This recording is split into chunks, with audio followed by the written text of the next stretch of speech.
So we are in the home stretch of preparations ahead of Super Bowl 55, with both teams getting ready for kickoff Sunday. Now, the Kansas City Chiefs are planning to arrive in Tampa, Florida tomorrow. Normally, teams would get to the host city a week earlier, but because of the pandemic, the Chiefs stayed back in Missouri to practice and mitigate health risks. Meanwhile, the Buccaneers won't have far to travel at all. They are the first team in NFL history to play a Super Bowl in their home stadium. For a Super Bowl preview now, let's bring in Will Brinson. He's a senior NFL writer at CBS Sports. So, Will, we know that it's been, a pretty unusual lead up to the Super Bowl because of the pandemic. How have both teams been preparing over the past 2 weeks?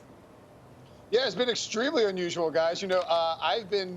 Usually I'm down at the Super Bowl for a week. This is my first time in 10 years I haven't been there. I've been doing Radio Row from this spot right here. It's very bizarre this season, and certainly bizarre for both teams as well. There's an interesting story out there. It looks like both Daniel Kilgore, center for the Chiefs, and Demarcus Robinson, the wide receiver for the Chiefs, are going to end up being cleared. We need to wait one more day to find out if Kilgore is cleared. Demarcus Robinson has been cleared. They were getting a haircut. And as a result of that haircut, they had a close contact COVID situation and have had to be testing, throughout the week to make sure that they were going to be able to play. Daniel Kilgore, and he made a joke about it on his Twitter page, he actually got half of a haircut. That's all he was able to get before they had to yank him out of there, and he had to avoid possibly, you want to avoid not getting COVID. And so, it looks like everybody's going to be clear. That's great news. It's pretty remarkable, honestly, that the NFL is going to pull this off and play an entire season. But I think it's business as usual, really, for these teams in terms of preparation. It probably helps that, however this played out, there's a lot of familiarity. As you mentioned, Tampa, the Buccaneers are in Tampa. They're at home. Tom Brady, he's been here a couple of times. And then Patrick Mahomes and Andy Reid, I'm not to say that they're not enjoying the moment being back here for a second straight year, but they understand it's a business trip. They understand that, they're going to come in for basically 8 hours. So I guess less than 24 hours, really, when they land on Saturday, fly out on Sunday. They know that this is a quick business trip, and they've been here before. So a pretty calm Super Bowl week, all things considered.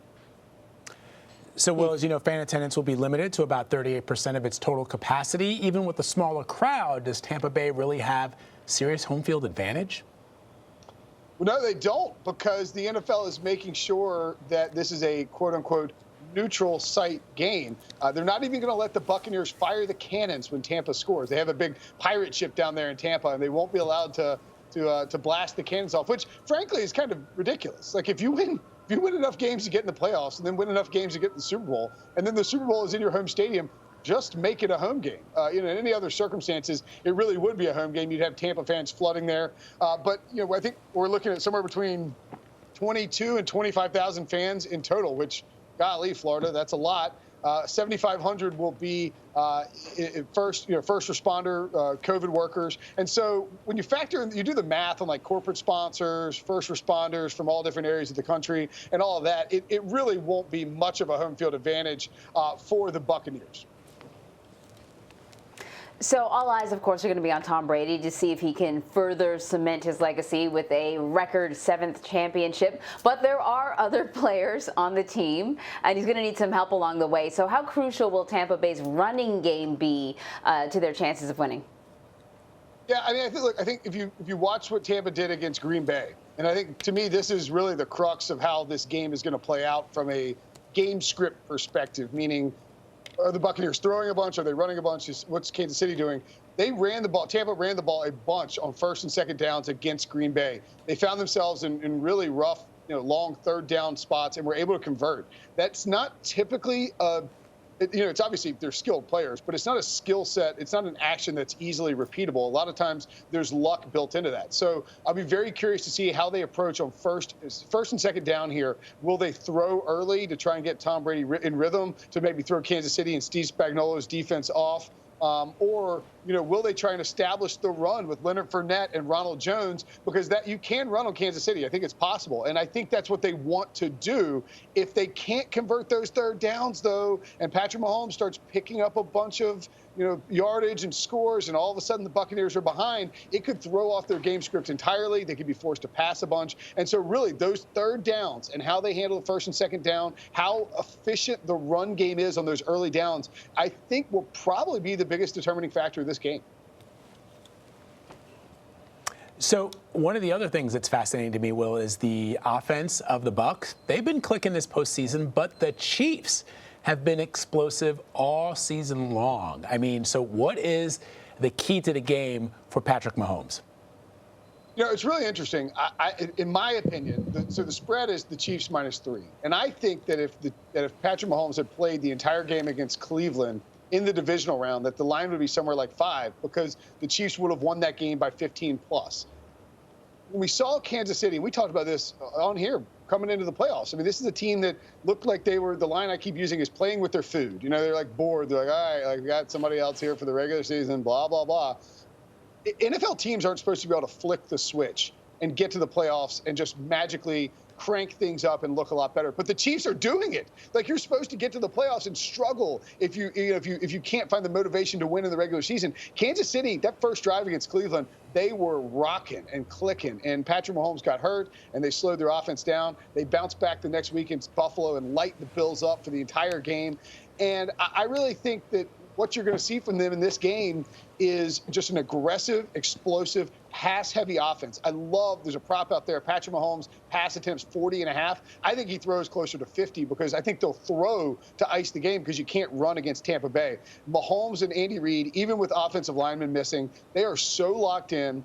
And I've been talking about this for a year plus now, or I guess about exactly a year now. Andy Reid winning that first Super Bowl last year, it takes all the pressure and all the weight and all the expectations off of him. And he's been coaching like a different person for the last year. He's so aggressive on fourth down. He's so aggressive in terms of like taking shots down the field. And Mahomes embodies and embraces everything that he wants to do. Andy Reid does. And as a result, you just have this perfect storm of offense with all those weapons. And I mean, good luck getting in front of it. Good luck slowing it down. I don't think the Buccaneers are going to do it. A dolphin says the Chiefs are going to win. Plinko says the Chiefs are going to win. What's your prediction?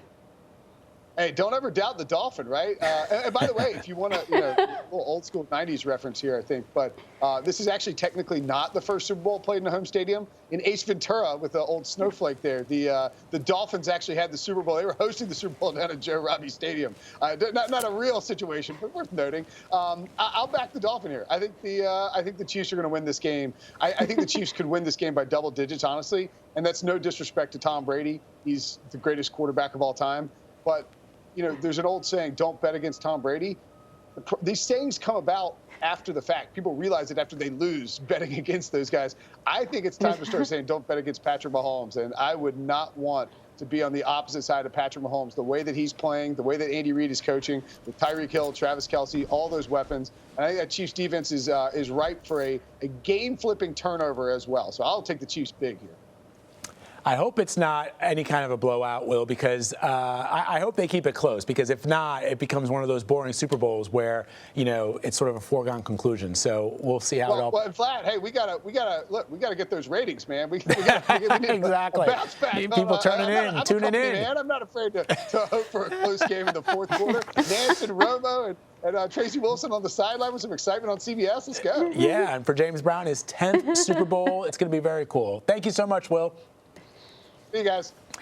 So if you're looking to watch Super Bowl 55 live this Sunday, guess what? You can catch a big game right here on CBS. You can also stream the championship on CBS All Access, CBSSports.com, and the CBS Sports app.